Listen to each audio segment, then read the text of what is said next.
Guitar 3. Here's your video for R and S.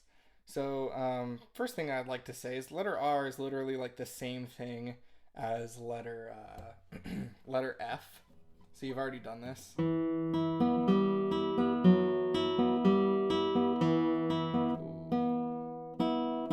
New strings, right?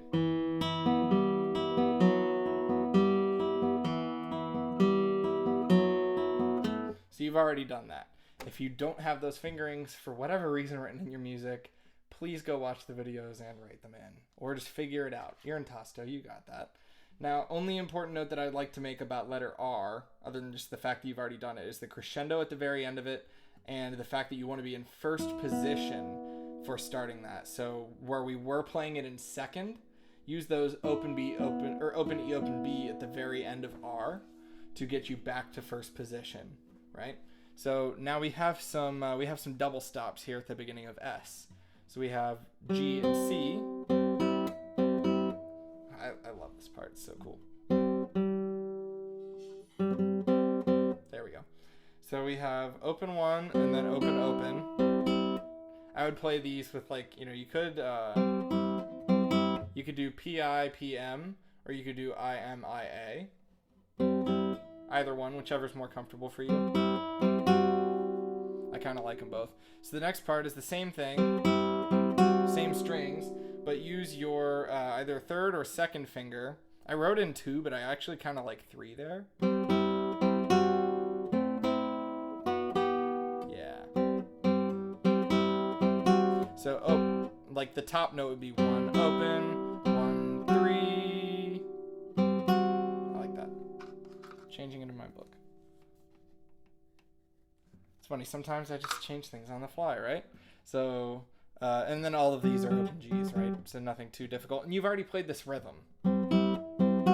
Then we have an A minor shape.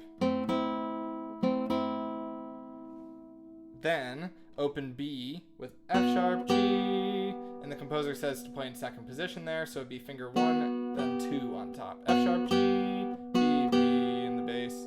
So let's put that together. Ready? Letter S. Here we go. Ooh, I didn't use the same fingerings. Again, and go, and.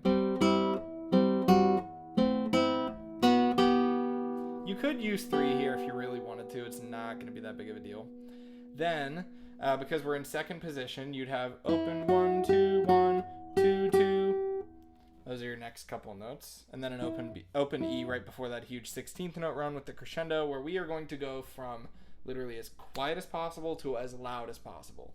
So make that crescendo like the biggest crescendo you've ever played in your entire life, to put it simply.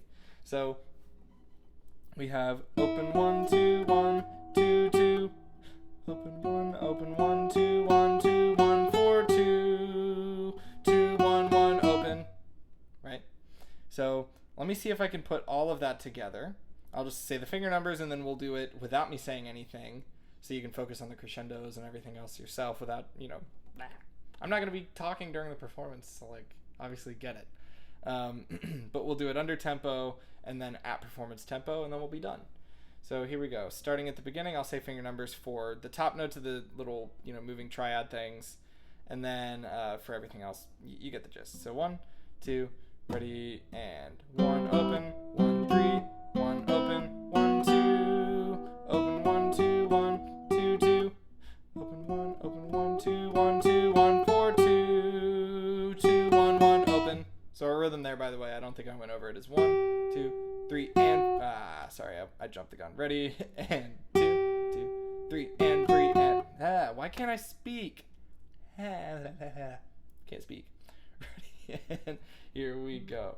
1, and 2, and 3, and 4, and 1. Again, ready, and 1, and 2, and 3, and 4, and 1. Huge. Now, a little under performance tempo. I'm not going to talk through it this time, and then we'll do it at performance tempo, and then we're done.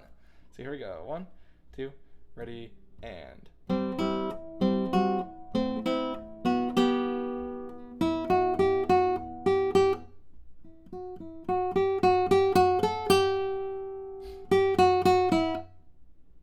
Notice how I muted all of my strings afterwards, so that way there's no sympathetic vibrations.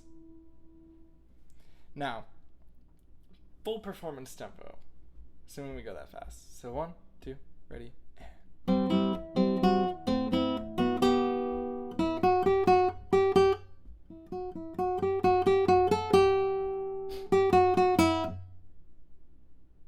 Yeah. It's not perfect, but it gives you the idea, right? Now, technically speaking, I mean, that's the end of the piece. That's it. So if you are comfortable, then you are good. You're good to go. If not, obviously all the other videos are still available to you, so feel free to look back at them for any reason at any given time. If you have any questions, let me know, and congrats for finishing the piece. This thing is a monster, no pun intended, so good job.